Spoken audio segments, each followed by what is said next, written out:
Hello and welcome. Thanks for joining me today. My name is Jessup, and I'm a storyteller and a writer living in Edmonton, Alberta.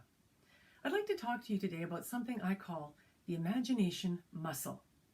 Now, quite often when I work with students, they'll tell me that they don't have any ideas, or if they have an idea, it's not big enough for a full story, and so they're stuck. And I think it all comes down to this idea of an imagination muscle. It's what gives you the creativity and the ability to think up something new. And that doesn't matter if it's a story. It could be a song, a game, an invention, pretty much anything. You need a good, strong, powerful imagination to create. So think about it this way.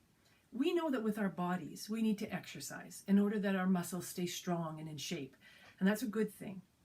Well, I think our imaginations also need to be exercised.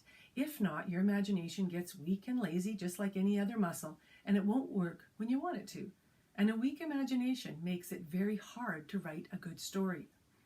Now, with me as a writer, my imagination muscle is always at the surface of my brain. That's how I picture it. And so if you suddenly said to me, Kathy, there's a large purple dog right behind you, well, I would instantly, in my mind, see that purple dog. Before my logical brain could say, there's no such thing as a purple dog, or you know in your house there are no dogs, before that, my imagination, just for a second, sees the purple dog. Now, for a person with a weaker imagination, it's different for them. If you say to them, there's a large purple dog right behind you, their imagination is not at the surface bubbling away. And so instead, they hear the words all right, but their first thought is, that can't be true. And then they have to struggle past the no way part of their brain so that they can try to imagine a purple dog. And that's hard work for them. But the good news is, with practice, you can definitely improve your imagination muscle.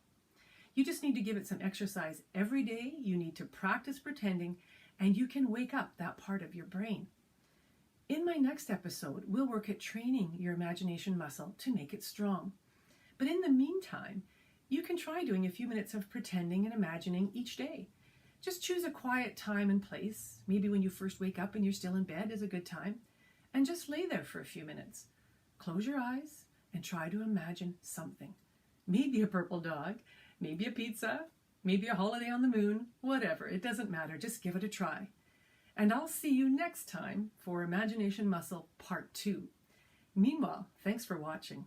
I'm Jessup. And a great big thank you to the Young Alberta Book Society for sponsoring YABS TV.